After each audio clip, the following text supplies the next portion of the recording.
भाई जो गुरु वचन पे डट के कट गए फंद 84 के। गरीब नमो नमो सतपुरुष को नमस्कार गुरु की नहीं, सुर नर मुनि जन साधुआ संतों सर्वस दी नहीं। सतगुरु साहिब संत सब दंडोतम प्रणाम, आगे पीछे मध्य हुए तिनको जा कुर्बान। आगे देखिए गुरुदेव भगवान ने किस प्रकार से अपने मुंह बोले गुरुदेव आदरणीय राम देवानंद जी की महिमा की है। स्वयं कबीर होने के बावजूद सतगुरु रामपाल जी परमेश्वर जी ने आप और हमें गुरु महिमा के महत्व को समझाते हुए कि जब तक आप अपने गुरु को महत्व नहीं देंगे, विशेष आदर नहीं देंगे, विशेष सम्मान नहीं देंगे, पूज्य भाव से नहीं देखेंगे, हर आध्यात्मिक कार्य में या सामाजिक कार्य में उपदेश लेने के बाद जब तक आप अपने गुरु को प्रथम नहीं रखेंगे, सबसे आगे नहीं रखेंगे, तब तक आपकी भक्ति सुचारू रूप से नहीं चलेगी। तो स्वयं कबीर होने के बावजूद सतगुरु रामपाल जी परमेश्वर जी ने जिस नेक आत्मा को, आप और हमारे जैसे भगत को अपने गुरुदेव की भूमिका के लिए निमित्त बनाया, मुंह बोला गुरु बनाया, कौन? आदरणीय राम देवानंद जी। यहां उनको महत्व दिया जा रहा है और स्वयं कबीर होने के बावजूद सतगुरु रामपाल जी अपने आप को उनके भगत के रूप में छोटा समझ रहे हैं। गुरु राम देवानंद जी ने दया करी, किया नजर निहाल, सतनाम का दिया खजाना बरते रामपाल। जबकि बिल्कुल उल्टा है इसके। ये सतनाम का खजाना, ये सारनाम का खजाना, ये सार शब्द का खजाना स्वयं सतगुरु रामपाल जी परमेश्वर जी ने अपने मुंह बोले गुरु आदरणीय राम देवानंद जी को बरतने के लिए, भक्ति करने के लिए दिया। कबीर और ज्ञान सब ज्ञानड़ी, कबीर ज्ञान सो ज्ञान, जैसे गोला तोब का करता चले मैदान। कबीर वेद मेरा भेद है, मैं ना वेदन के माही, जौन वेद से मैं मिलूं वो वेद जानते नहीं। कबीर सागर ग्रंथ का सरलार्थ, बिना परमेश्वर की कृपा संभव नहीं हो सकता। साक्षात परमेश्वर के धरती पर प्रकट हुए बिना संभव नहीं हो सकता। गुरुदेव तो अपने आप को छुपाएंगे एक भगत की भूमिका में। गुरुदेव अपने आप को छुपाकर ही ज्ञान प्रचार करते हैं। यह नीति परमेश्वर ने चारों युगों में अपनाई। अपने से अन्य को परमात्मा बताकर, सत्य पुरुष बताकर उन्होंने ज्ञान प्रचार किया, आत्माओं को अपनी शरण में लिया। आज भी परमेश्वर वही भूमिका कर रहे हैं। स्वयं कबीर भगवान होने के बावजूद अपने आप को छुपाते हैं और क्या कह रहे हैं? कबीर सागर ग्रंथ का सरलार्थ, बिना परमेश्वर की कृपा संभव नहीं हो सकता। जैसे सागर मंथन किया गया था, उसमें परमात्मा ने स्वयं पर्वत को समुद्र में रखा तथा उसे कश्यप बनकर सहारा देकर रोका।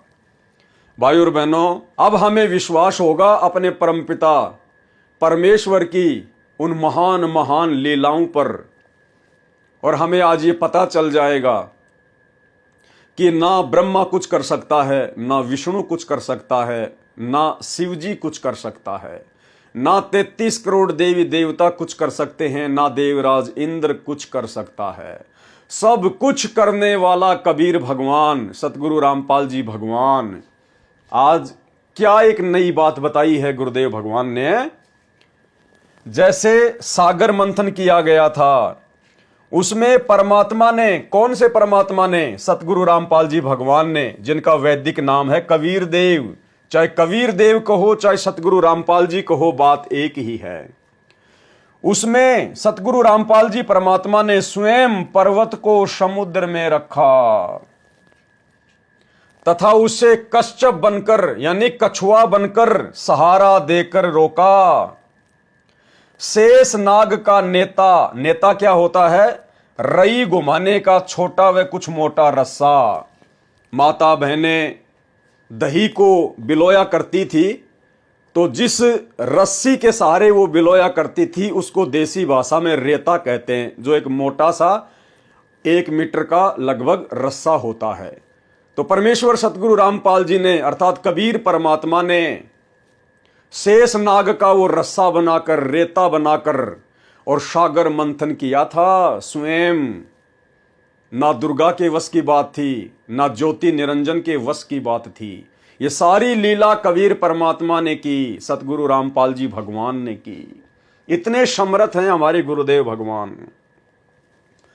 जैसे सागर मंथन किया गया था, उसमें परमात्मा ने स्वयं पर्वत को समुद्र में रखा तथा उसे कश्यप बनकर सहारा देकर रोका। शेष नाग का नेता रई घुमाने का छोटा व कुछ मोटा रस्सा बनाया, तब सागर मंथन हुआ था। उससे अनमोल रतन निकले थे। ये सारी लीला परमेश्वर की, इसलिए इनको सर्वशक्तिमान भगवान कहते हैं, सर्वशक्तिमान परमात्मा कहते हैं।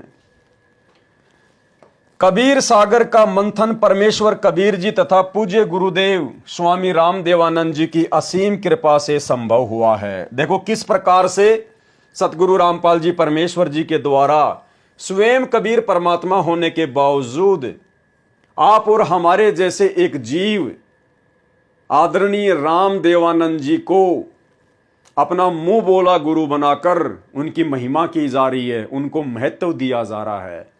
जिस प्रकार लोक दिखावे में 650 साल पहले इसी कबीर परमात्मा ने, सतगुरु रामपाल जी ने बनारस के काशी में पंडित रामानंद जी को अपना मुंह बोला गुरु बनाया और आजीवन उनकी महिमा करते रहे।